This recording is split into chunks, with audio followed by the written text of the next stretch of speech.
Hallelujah, and thank you for joining us today. Today, once again, I hope that God will be with you and graciously guide your every step. Today, I would like to proclaim the word under the title, The God Who Upholds All. The word of life today comes from Psalms 104, verse 24. O Lord, how many are your works? In wisdom you have made them all.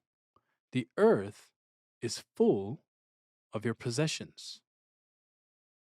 This is the word of God. Amen. First, the grand symphony of the stars in the universe. Reverend Huizon Abraham Park, in The Unquenchable Lamp of the Covenant, which he authored, summarizes it this way on page 35. Sound waves are produced when an object rotates at a fast rate.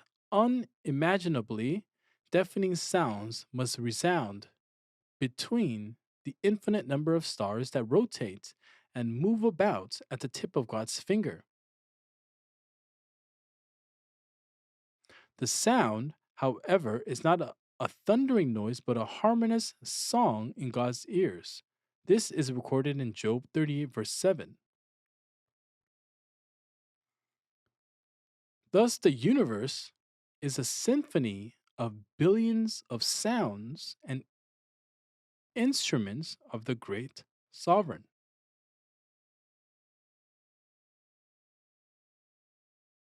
Look at Job 38, verse 7. When the morning stars sang together, it means the stars sang under God's direction. Also, Psalms 19, verse 2 records the following: Day to day pours forth speech, and night to night reveals knowledge. Here, in the phrase day to day pours forth speech, pours forth is a causative form of the Hebrew word nabah, meaning to gush forth, pour out, to well up, to surge up. Therefore, it means that by day all things under heaven praise God's providence of creation, pouring out all his glory as if gushing forth, and transmit it fully without omission to the day that follows.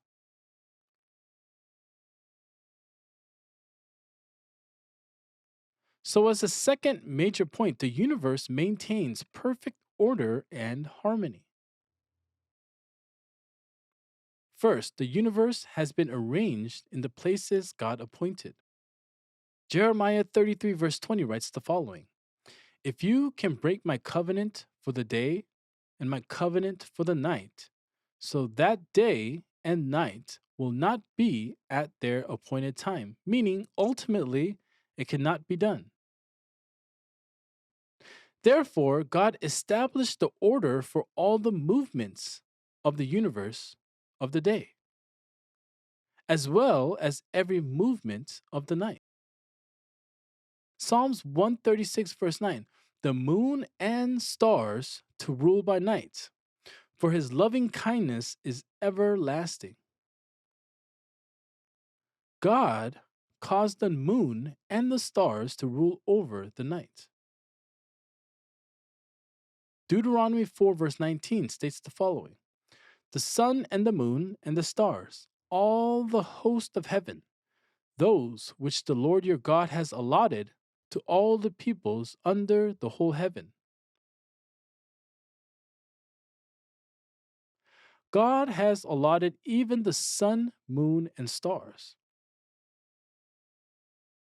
This word allotted is the Hebrew word shalak, meaning to allot or to assign.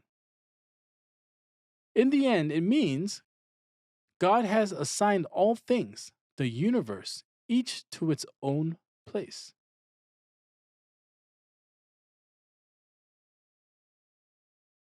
And second, after assigning them, God caused this universe to move in harmony. Therefore, while the earth remains, seed time and harvest, and cold and heat, and summer and winter, and day and night shall not cease. This is recorded in Genesis 8, verse 22. Thus, the earth rotates at 460 meters or 0.29 miles per second and revolves around the sun at 30 kilometers or 18.6 miles per second. The earth turns once each day, and in doing so, it completes one revolution around the sun each year. Through this universe, we must discover God's divinity.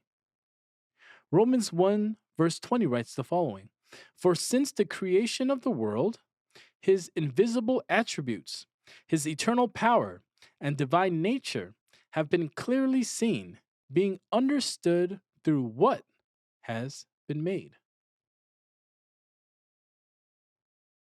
Now, in conclusion, he is the God who upholds the universe. God maintains all that he created just as it is. This is called preservation. Through preservation, he is upholding all things. Hebrews 1 verse 3 states the following: upholds all things by the word of his power. This word upholds is the present participle of the Greek word pero, meaning to sustain or to manage.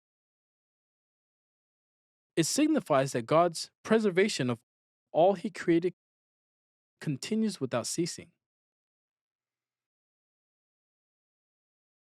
Therefore, second, if God were to withdraw the word of his power, the order of the universe would be destroyed and collapse in an instant. 2 Peter 3 verse 10 says, But the day of the Lord will come like a thief, in which the heavens will pass away with a roar. That is, God will cause them to depart from the places he appointed. This pass away is the Greek word parekomai, meaning to pass by, to deviate from the orbit God has fixed. Dear beloved saints, even today, all things in the universe move in their proper places because God is upholding them. In the end times, God will cause those orbits to deviate and create a new world that too is God's work. So God will make a new heaven and new earth. As Revelation 21 verse 1 says, until the day the new heaven and new earth are fulfilled, may you rely on God and be victorious. In this, I bless you in the name of the Lord. Let us pray. Father God, God created all things and he maintains and sustains them. Even his governing of them is because he upholds them by the word of his power. Now, at the end of the world, God will once again direct the orbits of all the things he has made. And he will create a new heaven and a new earth. Until that new world unfolds, lead us to believe in God and rely on him faithfully to the very end.